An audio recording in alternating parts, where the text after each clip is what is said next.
So hey guys, welcome back. This is Anmol Shukla and a very warm welcome to my YouTube channel History with me.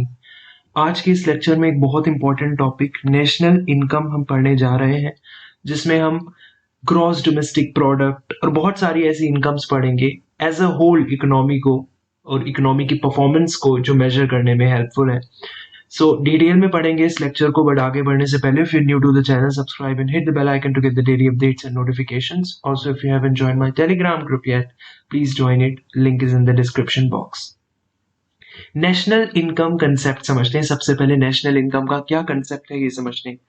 Now the purpose of national income is to obtain some measure of the performance of the aggregate economy.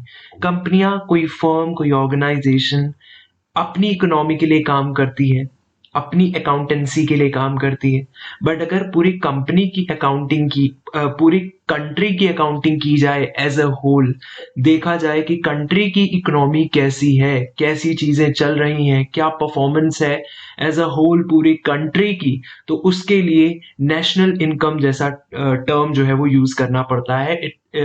उसका purpose कहीं ना कहीं यही है कि हम economy की as a whole performance को मेजर करें. So the purpose of national income is to obtain some measure of the performance of the aggregate economy, यानी कि हम टोटल मॉनेटरी वैल्यू कहीं ना कहीं निकालने की कोशिश कर रहे हैं. मॉनेटरी वैल्यू मतलब मनी रिलेटेड एस्पेक्ट्स यहां पर शामिल है, यानी कि हम सिर्फ वो एस्पेक्ट देख रहे हैं जिसमें मनी शामिल है. तो हम मॉनेटरी वैल्यू, जो टोटल मॉनेटरी वैल्यू है किसी पर्टिकुलर पीरियड ऑफ टाइम में, किसी ड्यूरिंग पीरियड ऑफ टाइम में, उन सभी गुड्स एंड सर्विसेज की जो प्रोड्यूस हो रहे हैं किसी कंट्री में, उनकी टोटल मॉनेटरी वैल्यू जो है, उसी को कहीं ना कहीं हम कहेंगे उस नेशन की income. That is national income is nothing but जो भी टोटल मॉनेटरी वैल्यू है, जितने भी गुड्स एंड सर्विसेज प्रोड्यूस हो रहे हैं विद उस नेशन में within a particular period of time, उसको हम बोलते हैं. So the purpose of national income is to obtain some measure of the performance of the aggregate economy. तो जो मेजर कंसेप्ट्स हैं जो कि यूज होते हैं नेशनल इनकम कैलकुलेशन में, वो है जीडीपी. आपने सुना भी होगा, जीडीपी होता है, देखा जाता है हर साल कंट्री का. Gross national product, GNP, net national product, NNP, इन सब की हम बात करेंगे. सो आई होप आपको समझ में आया है कि national income it acts as an indicator of the nation's economic activity. जो भी within a country economic activities चल रही हैं within a particular period of time, उन सबको कहीं ना कहीं मापने के लिए, देखने के लिए, इंडिकेट करने के लिए we use a term national income.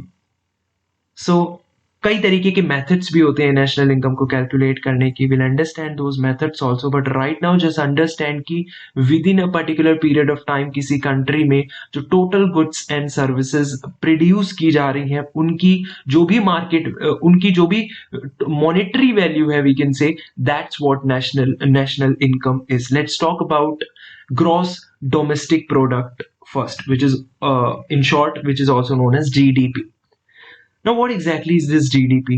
Gross domestic product is the total market value of all final goods and services currently produced within the domestic territory of country in year. Quite same जो भी हमने national income में पढ़ा. अगर आसान भाषा में बोले तो जो भी गुड्स एंड सर्विसेज प्रोड्यूस हो रहे हैं एक साल के अंदर या with in a particular period of time किसी कंट्री में, within the geographic boundaries of a country, typically एक साल में वी कैन से जो भी टोटल मॉनेटरी वैल्यू है फाइनल गुड्स एंड सर्विसेज की, जो भी गुड्स एंड सर्विसेज प्रोड्यूस हो रहे हैं उनकी जो भी मार्केट वैल्यू है, उसी को हम जीडीपी कहते हैं. So GDP is nothing but the total monetary value of all the final goods and services which are produced within a year, we can say in the geographic boundaries of a country. So the purpose of so we can say the gross domestic product is the total market value, जितने भी final goods and services produce हुए हैं within the domestic territory of a country एक साल में, वो gross domestic product कहलाते हैं. It refers to the total market value of all final goods and services currently produced within the domestic territory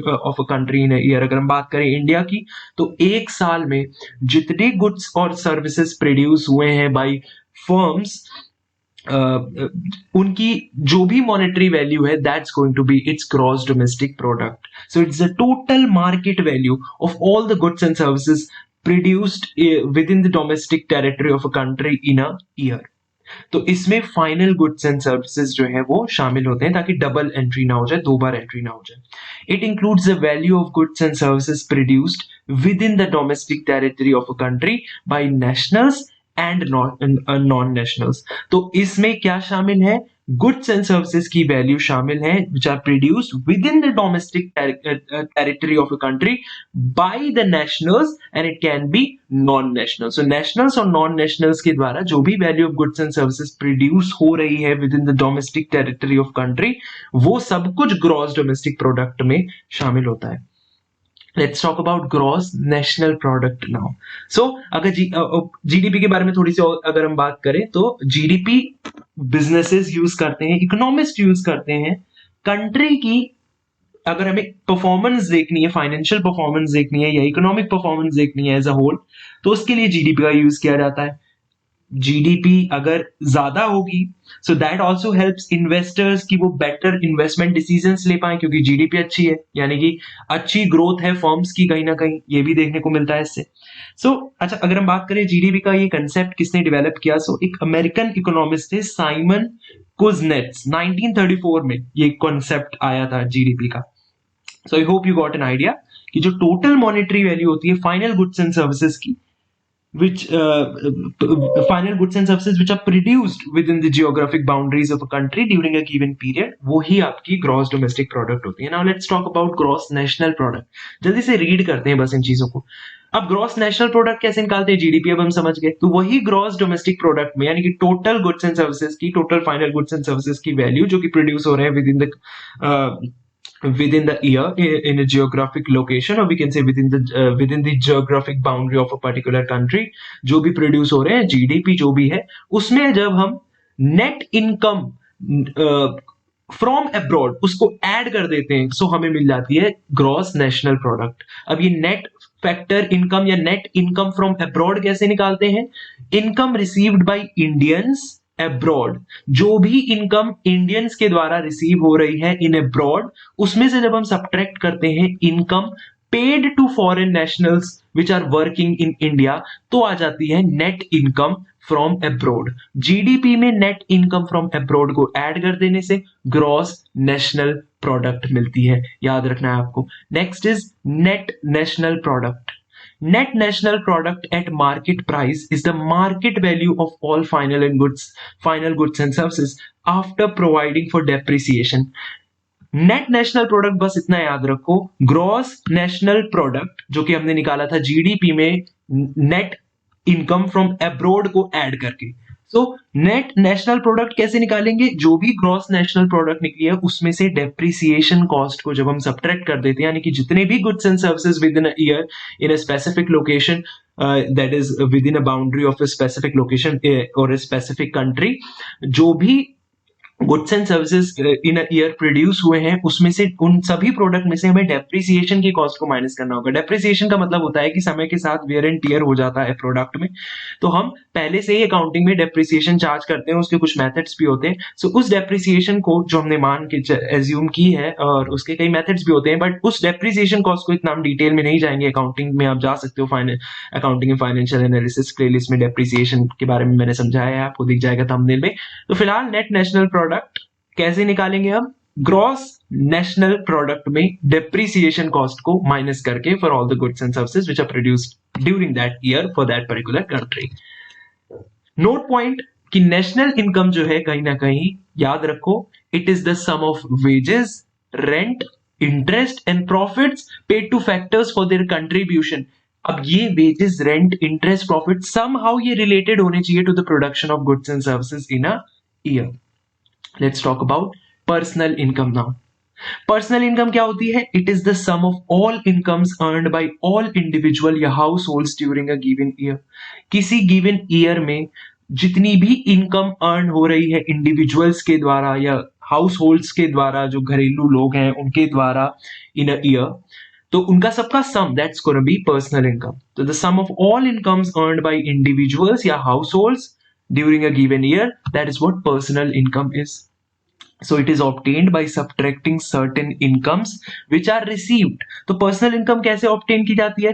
by subtracting, जब हम subtract करते हैं certain incomes को जो कि रिसीव तो हो गई हैं but they are not earned. जैसे old pension from national income, उसको हम माइनस कर देते हैं। ओल्ड पेंशन तो तभी मिलेगी ना जब तुम 60 या 65 के ऊपर हो जाओगे, जब तुम रिटायर्ड हो जाओगे। So they are received but not earned, तो उसको नेशनल इनकम से सब्ट्रैक्ट करके हम पर्सनल इनकम निकाल लेते हैं। In short, it is the sum of all income which is earned by individual households during a given year. Just read these things.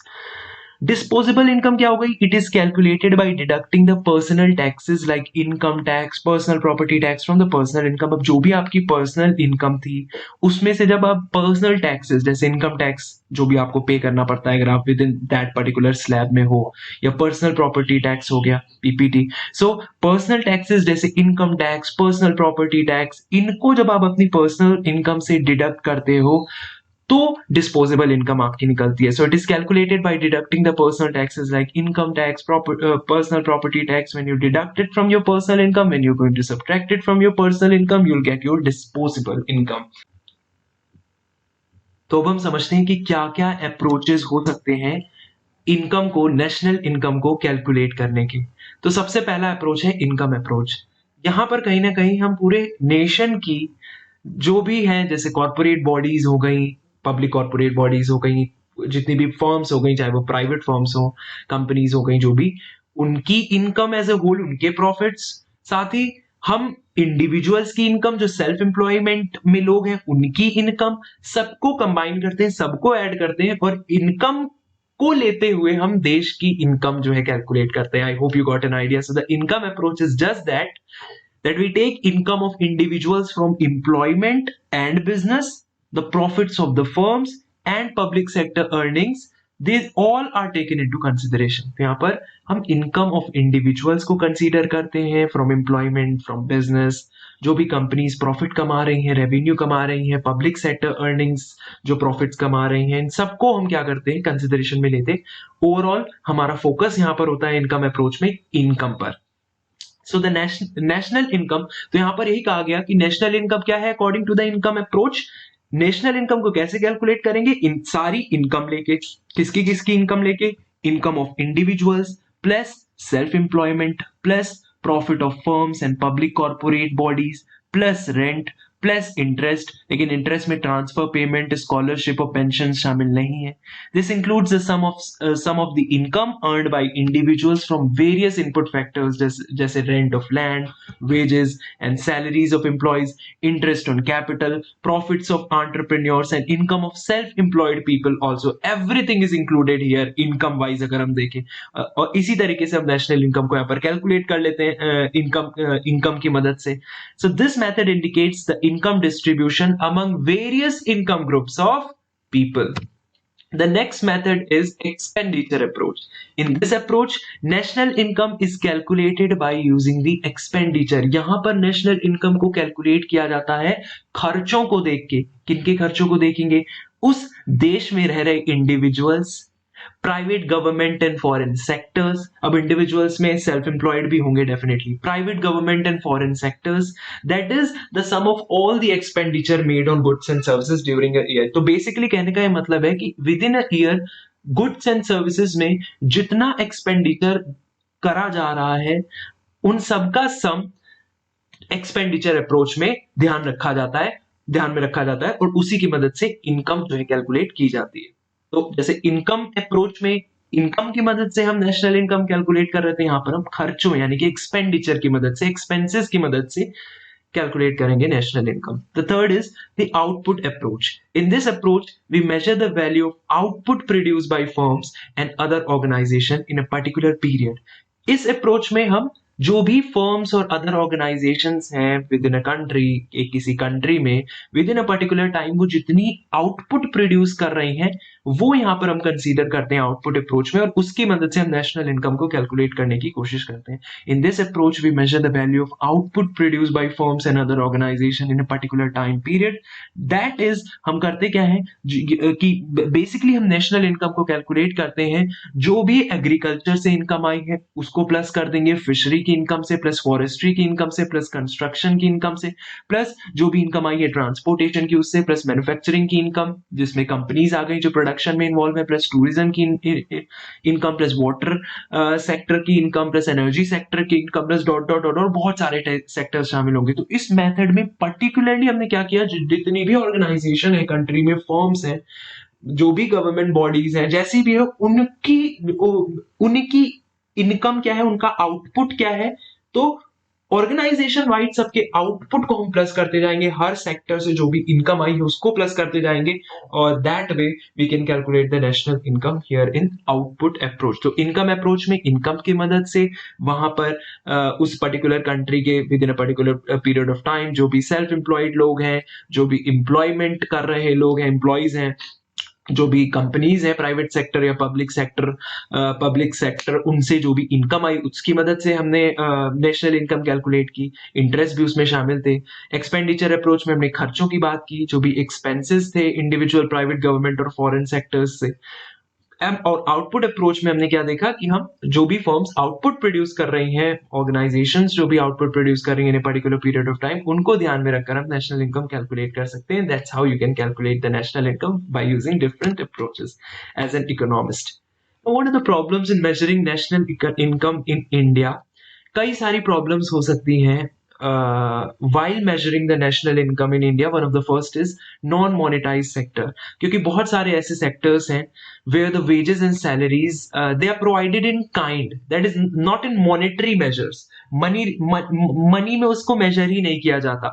So definitely these are non-monetized sector, because here the wages and salaries are also provided in kind, और उनको accounting में लाया ही नहीं जा रहा है, books of account में भी शामिल नहीं किया जा रहा है। Illiteracy, the second reason, because there is very high illiteracy rate also, like, so due to higher illiteracy rate the results may be biased, so that can also be there, जिसके कि सही अंदाजा नेशनल इनकम का नहीं लगता है। Lack of occupational specification, we have difficulty in classifying the nature of the job which is existing in India, so that is also one of the problem in measuring national income in India. Unorganized productive activities, people involved in unorganized productive activities, they are not fully covered in the calculation of national income. It's quite obvious, आसान भाषा में लिखा है। Lack of adequate statistical data, और ये जो inadequate data है that leads to approximation of the calculation, and sometimes approximation बहुत ज़्यादा accurate नहीं होती, that's what वो approximation है। Self consumption, जो farm products हैं kept for self consumption, they are not considered for the national income calculation, so that too is the problem for measuring national income in India, क्योंकि correct एक picture दे ही नहीं रही national income की। So these are some of the problems, they can be many, but these are some of the problems in measuring national income in India. I hope you got an idea, and thank you very much, all the very best.